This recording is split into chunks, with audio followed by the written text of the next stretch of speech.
Hey everyone, Sheila here from Life with Pets. So today we're going to look at our range of dividers. We have come a long way since we started making them. We now do all these different sizes that you see here. We have a 5.5 gallon at this end, we have two 10 gallons, a 20 gallon long, a 20 gallon tall, a 29 gallon, and at the very end there, a 40 gallon breeder. So these are all the sizes we now do. In this video, we are going to show you how to install them, and we're also going to show you how to install should you want to use silicone to put them in a tank so that you create two completely separate tanks. All the dividers do come with the option of with holes and also no holes. Okay, so before I show installation, I do want to just very quickly talk about the two 10 gallons that we have. We have two different sizes, and that is because all 10 gallons are not the same. So if you're here for the installation of the dividers or installation with silicone, I will leave a timestamp in the description box below so that you can jump straight to that. So I just very quickly want to talk about the 5.5 gallon tank divider. As you can see, this one is very small, and it's going to divide a 5.5 gallon tank, making for a small tank. This divider is made with the purpose of it only being used temporarily for maybe quarantine purposes if you were to use the no holes variety, or just to separate fish for a small amount of time. This divider was never made with the intended use for long-term purpose. So moving on to the 10 gallon dividers, we have two of them here, and on the face of it they are very similar in size. However, if I line them up, you'll then see that there is quite a difference on this side and also a difference in the height, and that is because 10 gallon tanks are not all the same size. So we have made two different ones, and one is compatible with aquarium tanks and the other is compatible with top fin tanks. So if you have either of those tanks, then these dividers will fit them, but you must have the right divider for the tank. So we've set up two tanks. This one is a top fin tank, this one is the aquarium tank, and as you can see, the dividers fit nicely in both of these tanks. So this is the divider that is compatible with the top fin tank, and this is the one that's compatible with aquarium tanks. So let's take the divider out of the top fin tank and just show it you in the aquarium tank. And as you can see, this Life with Pets divider is way too small for that tank. So we're going to take out the other divider and put that into the top fin tank, and as you can see, there is no way that is going to fit. It is very angled and it's also too tall. So to jam that in or force it into the tank would actually break the tank. So it's very important that you do have the correct tank for the Life with Pets dividers. So when you receive the divider, it comes packaged like this.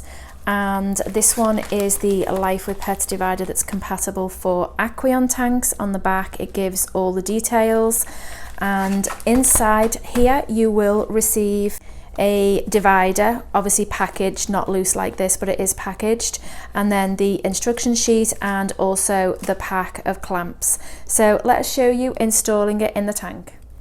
So for the purpose of this video, we're going to use a 10 gallon aquarium tank and a Life with Pets divider that is compatible for that tank. So you do need to rinse the divider before you use it in fresh, clean water. Do not use any soap or anything abrasive. The unique thing about our divider is it is adjustable. So if you need it a little taller, then the sidebars will move up and down, and they also will move out so that you can get a better fit against the glass of the tank without applying pressure to the tank. So before installing the divider in the tank, you do need to make sure that the sidebars are just higher than the divider itself. So let's go ahead and put it in the tank and we'll show you just how it fits. So place the divider in the tank where you want it, and then what you're going to do is you're going to slide the sidebars up so they sit firmly under the rim of the tank, and you're going to do that on both sides. And then once you've done that, you're then going to push the sidebars out so that you get a nice fit against the side of the glass.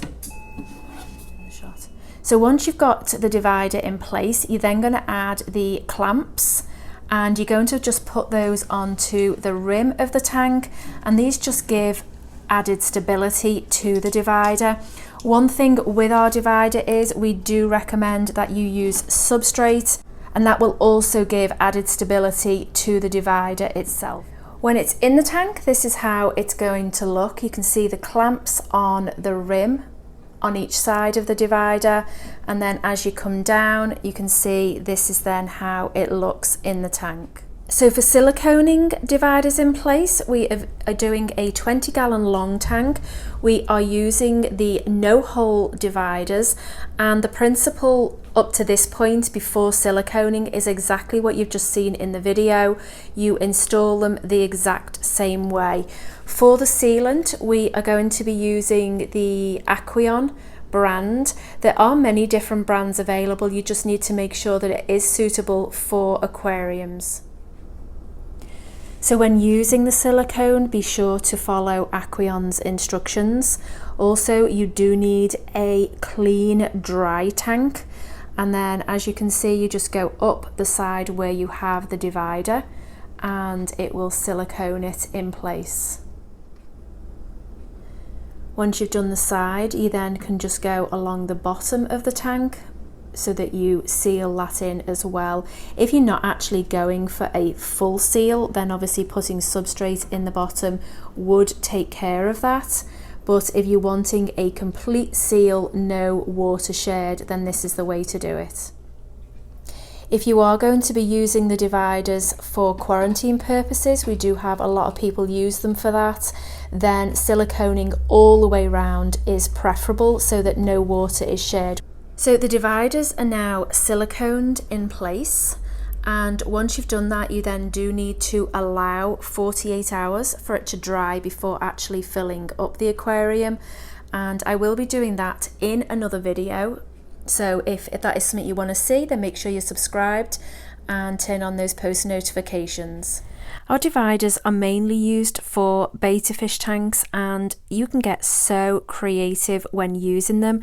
We do plan on doing a whole series on sort of setting the tank up. Our next video will be a divided tank setup using the 20-gallon long that you've seen in this video. We're going to be talking about filtration and heating a tank, also planting a tank as well. So we have a lot more videos to come.